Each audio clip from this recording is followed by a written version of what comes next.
Ciao, come primo progetto ho deciso di presentarvi Potsdamer Platz di Renzo Piano. Beh, in realtà il progetto di Renzo Piano ha la sua parte, perché Potsdamer Platz è un importante centro, incrocio e comunque zona di Berlino, siamo a Berlino. E quindi perché ho deciso di parlarvi di Potsdamer Platz? Perché è stata la mia tesi delle superiori, della maturità, prima dell'università. Come ho già detto, insomma, ero appassionato di architettura, più che altro, cioè appunto io autonomamente mi informavo su internet a vedere un po' i progetti e quant'altro, non tanto la scuola, nonostante ho fatto un istituto d'arte, ma di architettura, soprattutto di architettura contemporanea, non avevamo mai parlato. E sono ancora particolarmente contento, insomma, per la scelta abbastanza originale di portare una tesi su Renzo Piano, su Potsdamer Platz. E l'ho trovata, insomma, abbastanza originale perché da un'architettura si può veramente fare una tesi, per cui avere tutti i collegamenti con la storia, filosofia, geografia, geopolitica, addirittura anche fisica ho fatto e così via. Per cui, insomma, quello che voglio farvi passare, insomma, è che un progetto di questo genere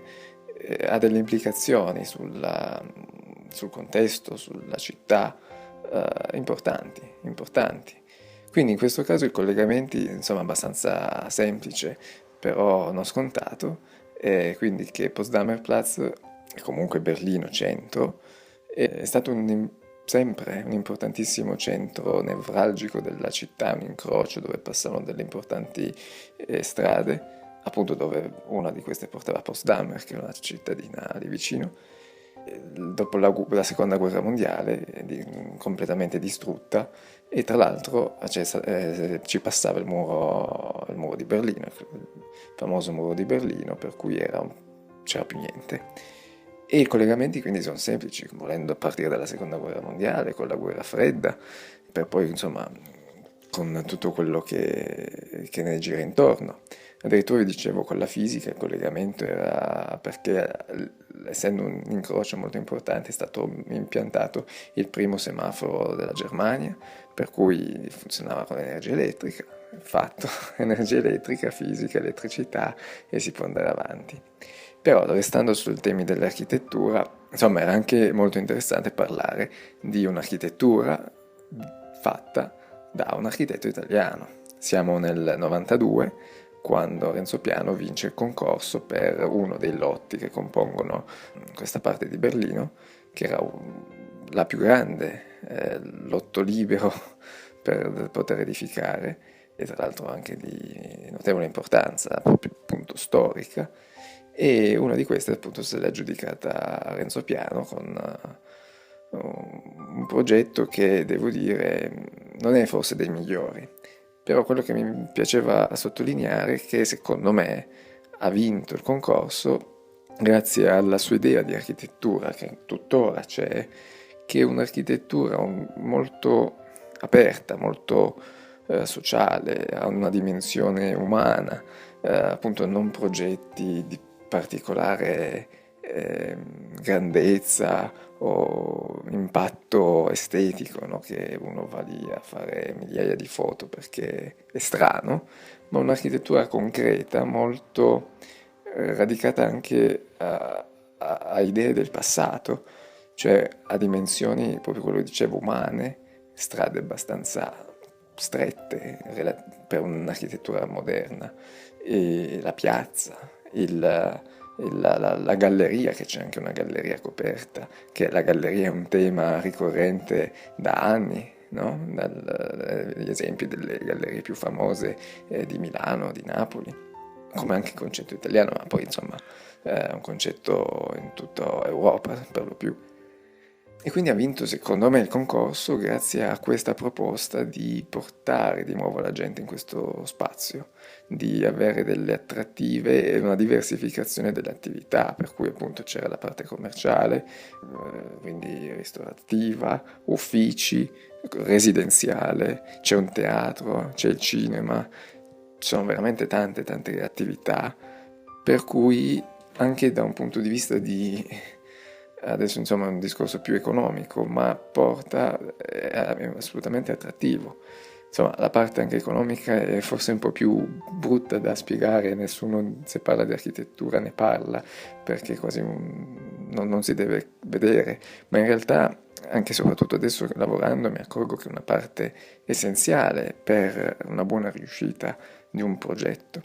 Oltre al fatto che deve funzionare economicamente, quindi portare ed essere attrattiva per un investitore che fa il progetto, che mette i soldi per fare il progetto, ma insomma, la rende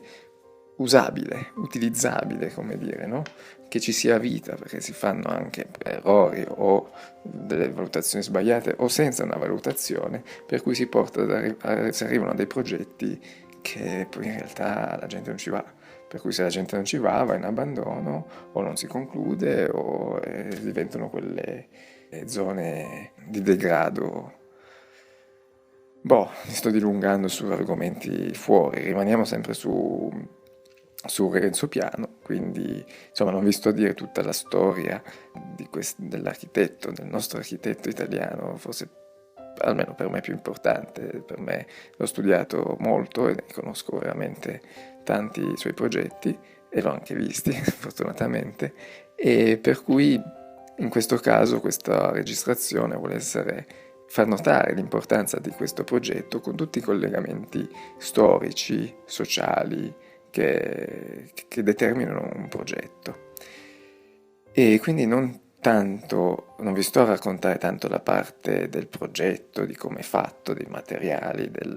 diciamo da un punto di vista estetico o di tecniche costruttive, ma quanto abbia appunto un'influenza sull'intera area e di che implicazione non è solo legata appunto alla parte estetica di un progetto, ma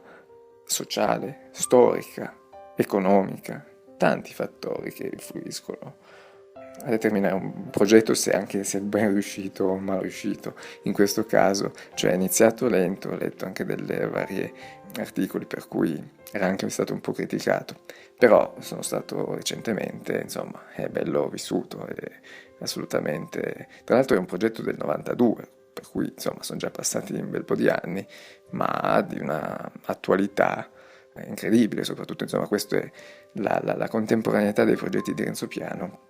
Secondo me è un carattere, sono degli edifici che durano nel tempo, secondo me invecchiano molto molto bene, al contrario di altri che poi faremo magari più in là, che osando troppo, cercando di, non so, fare qualcosa di innovativo, di particolarmente diverso non so, da certi riferimenti storici che Renzo Piano c'ha alla fine, perché per esempio, ecco, in questo caso vi faccio degli esempi della materia che utilizza per questo progetto, sicuramente la terracotta, la ceramica, che è un riferimento all'architettura del passato, del mattone. Il vetro, vabbè, insomma, adesso è un materiale che non invecchia, comunque è da secoli che si utilizza il vetro, adesso in maniera differente, per carità, però sono quindi materiali che non invecchiano. Se iniziamo a usare fibre di non so che, acciai, o comunque forme, soprattutto forme irrazionali e strane, o si crea un landmark, come dire, un'opera a sé stante, come può essere, non so, il Guggenheim di Bilbao, quindi, o comunque opere di Gheri o Zadidi che sono proprio fuori dal comune, per cui anche quelle in pratica entrano nella storia e quindi non invecchiano, o altrimenti si rischia proprio è un rischio che poi invecchiano male. Per carità, se sono architetti famosi si accettano, si vedono, si visitano, però quello che contraddistingue secondo me l'architettura di Renzo Piano che veramente invecchiano veramente, veramente bene, mi piace tanto.